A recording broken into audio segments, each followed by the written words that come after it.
so it doesn't really matter who I'm fighting. It just all depends if the other guy's going to fight. Does it seem like a guy that'll fight? Because it seems like to us he will. Yeah, no, Derrick always comes to fight. He's the Black Fedor, you know? Black Beast, Black Fedor, you know? It's all the same. Obviously a big fight weekend over here in Vegas. How do you feel about being on the Fight Night card? Do you like your placement? Yeah, no, the only reason why I got bumped from main event to co-main is because of the title fight, but we all really know who's going to set the fireworks off.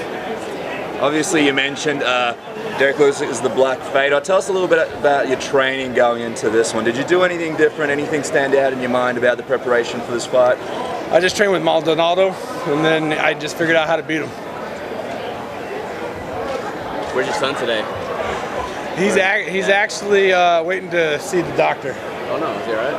Yeah, well, apparently you don't go on Facebook, Instagram, Twitter. No, I don't you're not one of those that you're not one of those like news journalists that actually reads into and get facts. No, never. So you're like Ariel. No, I'm just joking. You were talking about Fabio Maldonado. I have to get your thoughts. What did you think of that Fedor performance against Maldonado? A lot of people are writing him off. Not many people want to see him in the UFC. Are you still one of the people that want to see Fedor come over to the company? Yeah, no. I think Fedor could be whoever gets him the first time. Instead of being red panty night, it'll be black panty night, you know? And seeing as obviously you got a big fight this fight weekend, is that possibly a fight that you'd go for with a win over Derrick Lewis? Obviously, you're a big name in the heavyweight division. Is that a fight you'd be interested in? Yeah, no. Fedor would be has always been on the wish list for I think any heavyweight that's really wanting to challenge themselves. Then if Brock stays around, you know, that's a fight that that's another black panty night, you know. Roy, break down what you see in Derrick. I mean, obviously there's a lot of raw power there. Do you see technique as well, or do you feel like he's lacks refinement? No, I think it's like the thing about Derrick is he comes out to try to knock you out. That's the reason why fans like the way he fights. Is I think that's what separates a lot of the guys now. Is if you're an old school fighter, you definitely stick out of the crowd. It's like the zebra, with the rest of the horses. You definitely, and that's why he stands out. It's because he's not trying to. He's always trying to finish a fight, and that's the one thing you got to respect as a fighter. Is anybody that tries to finishes the fight. That's as a fight fan. That's who I'm trying to watch fight. Do you feel like that mindset is starting to fade a little bit? I'm sorry, what? Do you feel like that mindset is starting to fade a little bit? Because you say these old school fighters just stick out. It's definitely fading, but the ones that actually still fight that way, they always stick out. Yeah. And that's the reason why, if you see a decline in MMA, it's because they're not old school fighters.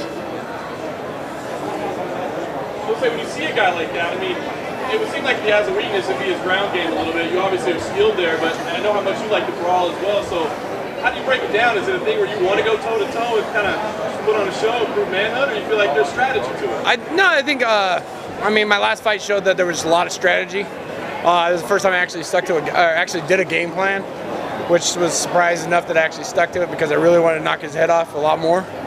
But he wouldn't stay in the pocket and wouldn't stay there and trade. So, but it's a 3-round fight. I'm all about trying to get that fight as fast as possible, just because I'm a heavyweight. We're lazy. We like to get that done and over with. Roy, a big story this weekend is Brock Lesnar's return to the UFC. Have you thought about crossing the aisle the other way and trying to get Vince McMahon's contact and reach out and be a crossover star? I would love to go WWE. I think, I think in our contracts we're not allowed to do that. There's some people that get that little extra leeway, but now I think everybody's kind of going that way. I might as well just try it. I mean, I'll talk to Dana and say, hey, can we do this?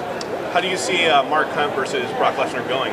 I think it's a stylistic matchup. It all really depends on how long Brock's known about this. If he's known this for about 6 months to a year, 2 years, how long has he been out?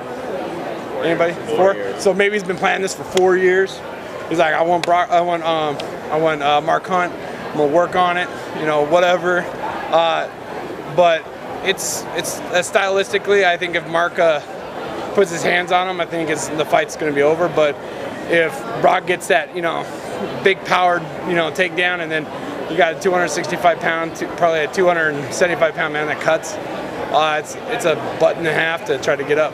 you fought pretty much everyone at heavyweight at this point. With a guy like Derrick Lewis, he's one of the younger heavyweights. Do you see this as a thing you want to do in the future, just fighting up and comers, or do you have plans for the remaining fights you have in the UFC for yourself? My plan is to fight for the belt. Like that, there's no ifs, and or buts, but I'm all about Black Panty Night. So whatever that is, I'm all about that one. Who do you think wins that title fight between Alistair and Stipe? Oh, you got two because you got Alistair. Alistair's not his old self. He's an athlete now. So, and Stipe's an athlete. They're not that old school fighter where they're trying to really try to knock you out. They're trying to play that little and then all of a sudden you might see something happen. So you got to watch just because it's heavyweights, because there's that one punch. But I probably give it to Stipe because I think Stipe is just a better athlete. See a guy you would rather rematch over Alistair? No, I'd rather rematch over Alistair over Stipe. Because name recognition, that's more Black Panty Night than Stipe. If things go well for you this week, how far away realistically do you think you are from that title? It's the UFC. I could be good for 3 fights ago, 2 fights ago. I could be good for this next fight. They say tomorrow they pull out. I could be fighting John Jones, and I just might be I might be a little overweight for the fight, but I could fight for against John Jones. You never know. Thank you, guys. Last question. Last question. Anyone? It's your chance. It's your chance. No. Roy, could you just any memories you had after the fight with Kimbo Slice? Did you guys have a good bond in the house afterwards? Yeah. No. I think I think Ultimate Fighter season of ours, where they really could have changed the whole season up, where everybody would be like, dude, I gotta watch Ultimate Fighter, was Kimbo was actually my roommate. We stayed in the same room together, and that's where we actually became really good friends, and that's where we actually had a friendship after that. Right, mate, we've got to go. Sorry, they told me we've got to wrap it up. Sorry, fellas, we've got to Sorry, guys. You guys are all assholes. Sorry. Sorry, Roy. Cheers, mate. Thank you, Roy.